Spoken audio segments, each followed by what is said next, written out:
자, 드디어 박근혜 씨가 검찰에 나갑니다. 그것도 우리 예상을 뒤엎고요.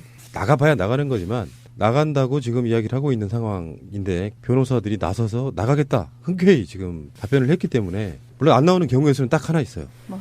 아픈 거. 그렇지. 갑자기 그날 아침에 또 아플 수 있지. 아니 지금 그 얘기가 계속 나오고 있죠. 무릎도 아프고 관절도 아프고 허리도 아프고. 아니, 뭐 집이 뭐 몹시 춥더라라는 얘기서부터. 그 복선 까는 거야? 아니 그렇게 해맑게 웃으면서 걸어 들어갔는데 갑자기 막 담요와 마스크로 칭칭 싸매고 휠체어 앉아서 오는 거 아니야? 박근혜 실드 한번 쳐보면은 긴장감이 풀리면 아플 수는 있어요. 아, 그리고 나이도 드셨고. 그 집이 왜 그렇게 문제가 되었나라는 것이 그게요. 장시호가 원래 제주도 살잖아요. 서울에 집이 뭐 압구정인가 어디에 있는데 박근혜의 집기를 장시호의 서울 숙소 서울 집에다가 막 반출을 해서 가져갔다는 거야. 침대며 소파며 하는 것들을. 그래가지고 지금 박근혜가 자기네 집으로 들어가려고 하니까 집기가 다 없대는 거예요. 얼마나 같은 가족이었으면. 근데 한 몸이었어? 정표는 어떤 식으로 보도하냐면은 최순실이 박근혜 집기를 다 가져가 마치 절도한 것처럼. 그러니까 하여튼 반출을 했다는 거야. 이모꺼 청와대 들어가니까 안 쓸 거지? 내가 쓸게 이런 거 아니야. 그렇지. 들어가서 안 나오려고 그쪽으로 안 오려고 작정을 했구만 처음에 나갈 때. 저는 그런 게 전부 다 피해자 코스프레라고 생각해요. 저는 그렇게 보지 않습니다. 집사가 있었을 때고 그 집을 빈 상태에서 계속 관리가 돼 있어야 될 집이에요. 그렇게 집기를 아무나 막 가져가고 그럴 수 있는 게 아니었다고 아무나가 아니라 보면 가족이니까 가져간 거지. 어쨌든 저는 그게 피해자 우리가 최순실 일가에 박근혜가 피해봤다. 그래서 불도 못 대고 집안이 개판이었다. 이런 걸 보여주려고 했던 것 같은데 그건 개사기라고 생각하고요. 일단 한번 21일로 돌아가서 진행해 보시죠. 자, 아침에 이제 집에 나오나요? 9시 반까지 출석을 하라고. 그럼 몇 시에 나와야 되나요? 거기서 근데 거기가 강남이잖아요. 가깝잖아. 한 서초동이니까. 3, 40분이면 가지 않아요? 뭘 그렇게 많이 걸려. 25분 정도면 될 거예요. 제대로 밟으면 10분이면 가는 거래요. 그렇죠. 강남 막히잖아. 신호등 다 깔아주겠지. 막 저는 이제 박사무들이 어떻게 나올지. 아 길거리에 그래서 또 질문을 들어누워. 던졌어요. 아니지 쫙 연도해갖고 태극기와 일장기를 휘두르면서 일장기는 또 뭐야? 가시는 걸음걸음을 또 이렇게 울음으로 아. 우리 탄압받는 우리 공주님. 공주님 해가면서 또 쇼 한 번 하는 거 아니야? 근데 지금 거기 가관이 아닌 모양이더라고요. 그렇죠. 그러니까 바로 그 뒤에가 3등 초등학교인데 그 지나는 사람들에게 다 시비 걸고 또 정말로 누워 있고. 일단은 박근혜가 21일에 출석을 하겠다고 했고 성실히 조사받겠다 했어요. 왜 그러는지도 일단 분석을 한번 해봐야 되는데 전두환, 노태우, 노무현 대통령에 이어서 네 번째인데요. 근데 그때까지는 다 중수부가 있는 상태에서 조사를 했고요. 지금 현재 박근혜는 지방검찰청에서 조사받는 첫 대통령이래요. 그렇죠. 중수부가 없어졌으니까.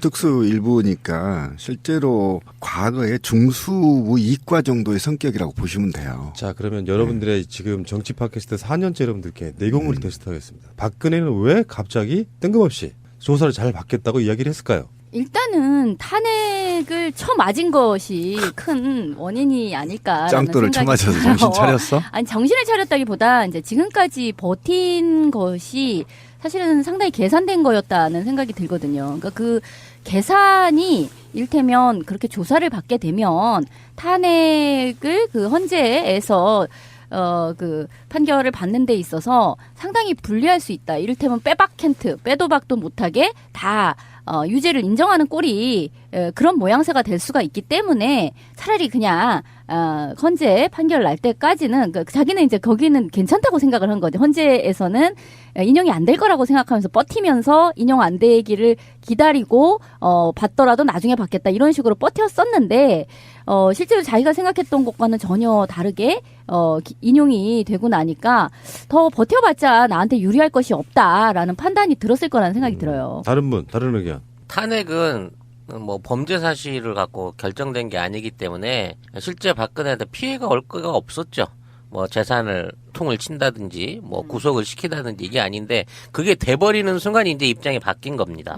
그렇기 때문에 이제부터는 형량 감량을 위해서 최순실과 정반대의 의견을 내놓음으로써 치열한 법리 공방 그러니까 죄악 떠넘기기가 이번 조사에서 처음으로 등장하지 않겠냐. 방어권을 열심히 행사하겠다. 그렇지. 그동안은 사실은 방어권을 안 하고 뒤에서 좀 빠져져 있었어. 순실이나 재용이가 지 핑계 대고 어떻게든 빠져나갈 구석을 만들어주고 자기는 탄핵만 피하면 된다 생각했는데 이제는 진짜 감방을 가야 되는 입장이 된 거거든. 이제는 태도를 바꿀 것이라고 예상이 되는 거죠. 오, 분석 좋아. 어쨌든 여러 가지 분석이 될 수 있는데 첫 번째 분석은 수갑차고 포토라인에 서고 싶지 않는 심리죠. 지금 전반적으로 국민들의 의식 수준은 70%가 넘게 구속수사해야 된다고 보고 있기 때문에 이런 여론조사 결과에 대해서 굉장히 민감할 거다. 물론 뭐 두 분 얘기했지만 이미 이 서석구하고 김평우를 이제 배제해버릴 정도로 정치적 성향을 떠나서 이제 법리 논쟁으로 들어가겠다는 것이고, 그리고 그 법리 논쟁이 13가지란 말이에요. 혐의가. 그러니까 조목조목 이제 연습 트레이닝을 하겠죠.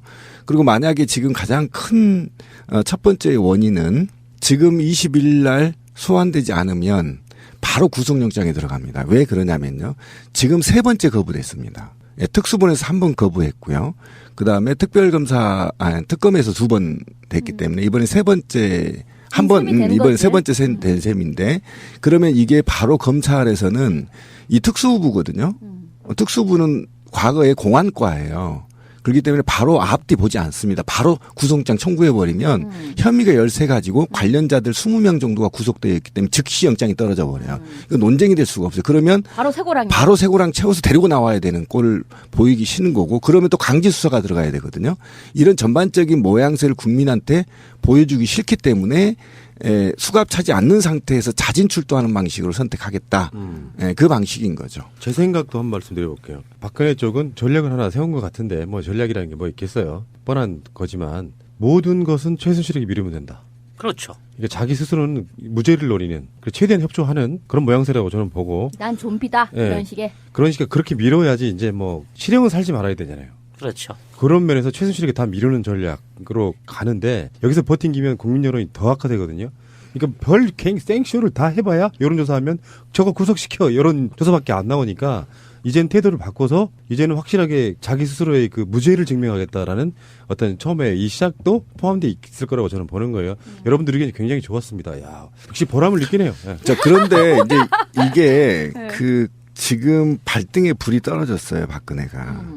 그러니까 이건 굉장히 지금부터는 이제는 그 정치적 서석구하고 좀 김평우를 배제하는 이유도 이게 쇼는 필요 없는 거예요. 이제는 법정에서 법리 논쟁만 있을 뿐이거든요. 굉장히 지능적으로 플레이를 해야 되고요.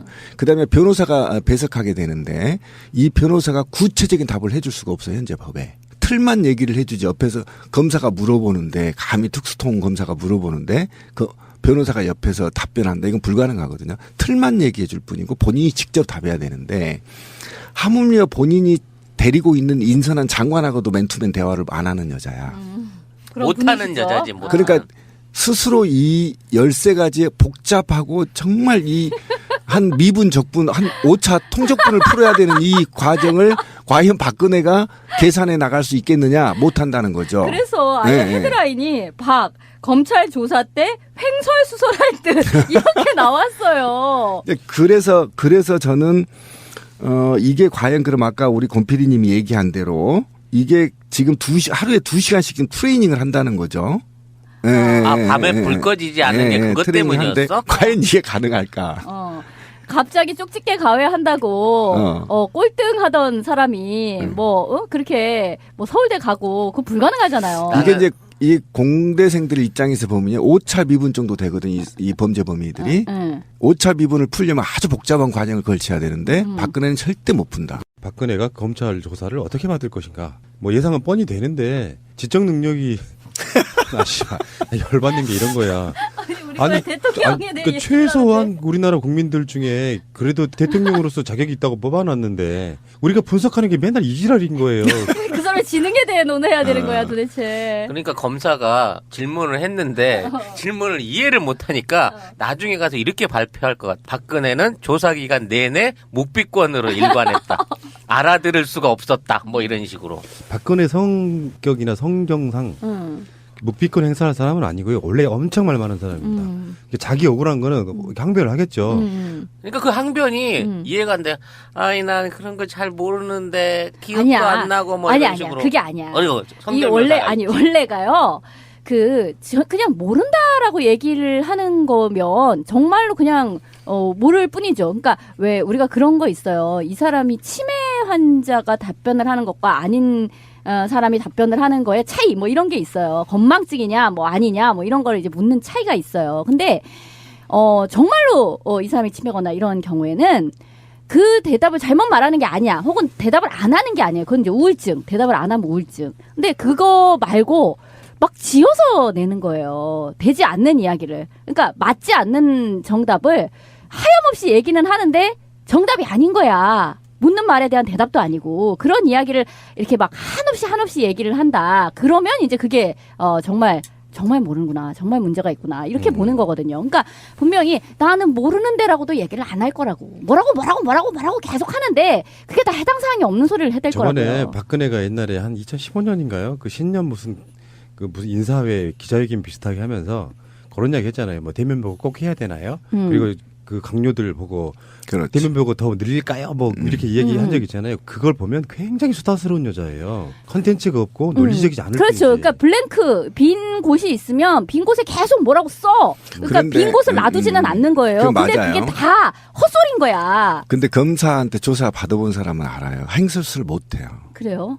절대 못합니다. 왜냐하면 답이 이미 나와 있어요. 박근혜는. 혐의가 13가지고요. 내용을 이미 검찰이 파악하고 있고 이 내용은 그냥 일반 새끼 검사가 한 게 아니에요. 수십 명의 특수본. 부장검사 2명이 한다. 예. 특수본이 조사한 결과가 있고요. 그다음에 특별검사가 알고 긴 특별검사가 조사한 결과를 갖고 너 이거 했니? 그럼 네, 아니요 답하면 돼요. 뭘 그렇게 많이 걸려. 25분 정도면 될 거예요. 제대로 밟으면 10분이면 가는 거래요. 그렇죠. 장난 막히잖아. 신호등 다 깔아주겠지. 막 저는 이제 박사무들이 어떻게 나올지. 아 길거리에 그래서 또 질문을 던졌어요. 아니지 쫙 연도해갖고 태극기와 일장기를 휘두르면서 일장기는 또 뭐야? 가시는 걸음걸음을 또 이렇게 울음으로 우리 탄압받는 우리 공주님 해가면서 또 쇼 한번 하는 거 아니야? 근데 지금 거기 가관이 아닌 모양이더라고요. 그렇죠. 그러니까 바로 그 뒤에가 3등 초등학교인데 그 지나는 사람들에게 다 시비 걸고 또 정말로 누워 있고. 일단은 박근혜가 21일에 출석을 하겠다고 했고 성실히 조사받겠다 했어요. 왜 그러는지도 일단 분석을 한번 해봐야 되는데 전두환 노태우 노무현 대통령에 이어서 4번째인데요. 근데 그때까지는 다 중수부가 있는 상태에서 조사를 했고요. 지금 현재 박근혜는 지방검찰청에서 조사받는 첫 대통령이래요. 그렇죠. 중수부가 없어졌으니까. 특수 일부니까 실제로 과거의 중수부 이과 정도의 성격이라고 보시면 돼요. 자, 그러면 여러분들의 지금 정치 팟캐스트 지금 박근혜가 자기네 집으로 들어가려고 하니까 집기가 다 없대는 거예요. 얼마나 같은 가족이었습니까? 근데 한 몸이었어? 정표는 어떤 식으로 보도하냐면은 최순실이 박근혜 집기를 다 가져가 마치 절도한 것처럼. 그러니까 하여튼 반출을 했다는 거야. 이모꺼 청와대 들어가니까 안 쓸 거지? 내가 쓸게 이런 거 아니야. 그렇지. 들어가서 안 나오려고 그쪽으로 안 오려고 작정을 했구만 처음에 나갈 때. 저는 그런 게 전부 다 피해자 코스프레라고 생각해요. 저는 그렇게 보지 않습니다. 집사가 있었을 때고 그 집을 빈 상태에서 계속 관리가 돼 있어야 될 집이에요. 그렇게 집기를 아무나 막 가져가고 그럴 수 있는 게 아니었다고 아무나가 아니잖아. 보면 가족이니까 가져간 거지. 어쨌든 저는 그게 피해자 우리가 최순실 일가에 박근혜가 피해봤다. 그래서 불도 못 대고 집안이 개판이었다. 이런 걸 보여주려고 했던 것 같은데 그건 개사기라고 생각하고요. 일단 한번 21일로 돌아가서 진행해 보시죠. 자, 아침에 이제 집에 나오나요? 9시 반까지 출석을 하라고. 그럼 몇 시에 나와야 되나요? 거기서 근데 거기가 강남이잖아요. 가깝잖아. 그렇죠. 한 서초동이니까. 3-40분이면 가지 않아요? 4년째 여러분들께 내공을 테스트하겠습니다. 박근혜는 왜 갑자기 뜬금없이 조사를 잘 받겠다고 이야기를 했을까요? 일단은 탄핵을 쳐맞은 것이 큰 원인이 아닐까. 짱돌을 쳐맞아서 정신 차렸어? 아니 정신을 차렸다기보다 이제 지금까지 버틴 것이 사실은 상당히 계산된 거였다는 생각이 들거든요. 그러니까 그 계산이 일테면 그렇게 조사를 받게 되면 탄핵을 그 헌재에서 그 판결을 받는 데 있어서 상당히 불리할 수 있다. 이를테면 빼박 캔트, 빼도 박도 못하게 다 유죄를 인정하는 꼴이 그런 모양새가 될 수가 있기 때문에 차라리 그냥 헌재 판결 날 때까지는 자기는 이제 거기는 괜찮다고 생각을 한 거죠. 헌재에서는 인용이 안 될 거라고 생각하면서 버티면서 인용 안 되기를 기다리고 받더라도 나중에 받겠다 이런 식으로 버텼었는데 실제로 자기가 생각했던 것과는 전혀 다르게 인용이 되고 나니까 더 버텨봤자 나한테 유리할 것이 없다라는 판단이 들었을 거라는 생각이 들어요. 다른 분, 다른 의견. 탄핵은 뭐 범죄 사실 자, 드디어 박근혜 씨가 검찰에 나갑니다. 그것도 우리 예상을 뒤엎고요. 나가봐야 나가는 거지만 나간다고 지금 이야기를 하고 있는 상황인데 변호사들이 나서서 나가겠다 흔쾌히 지금 답변을 했기 때문에 물론 안 나오는 경우의 수는 딱 하나 있어요. 뭐. 아픈 거. 그렇지 갑자기 그날 아침에 또 아플 수 있지. 아니 지금 그 얘기가 계속 나오고 있죠. 무릎도 아프고 관절도 아프고 허리도 아프고. 아니 뭐 집이 뭐 몹시 춥더라라는 얘기서부터 그게 복선 까는 거야? 아니 그렇게 해맑게 웃으면서 걸어 들어갔는데 갑자기 막 담요와 마스크로 칭칭 싸매고 휠체어 앉아서 오는 거 아니야? 박근혜 실드 한번 쳐보면은 긴장감이 풀리면 아플 수는 있어요. 그리고 나이도 드셨고. 그 집이 왜 그렇게 문제가 되었나라는 것이 그게요. 장시호가 원래 제주도 살잖아요. 서울에 집이 뭐 압구정인가 어디에 있는데 박근혜의 집기를 장시호의 서울 숙소 서울 집에다가 막 반출을 해서 가져갔다는 거야. 침대며 소파며 하는 것들을. 그래가지고 지를 갖고 결정된 게 아니기 때문에 실제 박근혜한테 피해가 올 거가 없었죠. 뭐 재산을 통을 친다든지 뭐 구속을 시키다든지 이게 아닌데 그게 돼버리는 순간 이제 입장이 바뀐 겁니다. 그렇기 때문에 이제부터는 형량 감량을 위해서 최순실과 정반대의 의견을 내놓음으로써 치열한 법리 공방 그러니까 죄악 떠넘기기가 이번 조사에서 처음으로 등장하지 않겠냐. 방어권을 열심히 행사하겠다. 그렇지. 그동안은 사실은 방어권을 안 하고 뒤에서 좀 빠져줘 있었어. 순실이나 재용이가 지 핑계 대고 어떻게든 빠져나갈 구석을 만들어주고 자기는 탄핵만 피하면 된다 생각했는데 이제는 진짜 감방을 가야 되는 입장이 된 거거든. 이제는 태도를 바꿀 것이라고 예상이 되는 거죠. 오, 분석 좋아. 어쨌든 여러 가지 분석이 될 수 있는데 첫 번째 분석은 수갑차고 포트라인에 서고 싶지 않는 심리죠. 지금 전반적으로 국민들의 의식 수준은 70%가 넘게 구속수사해야 된다고 보고 있기 때문에 이런 여론조사 결과에 대해서 굉장히 민감할 거다. 물론 뭐 두 분 얘기했지만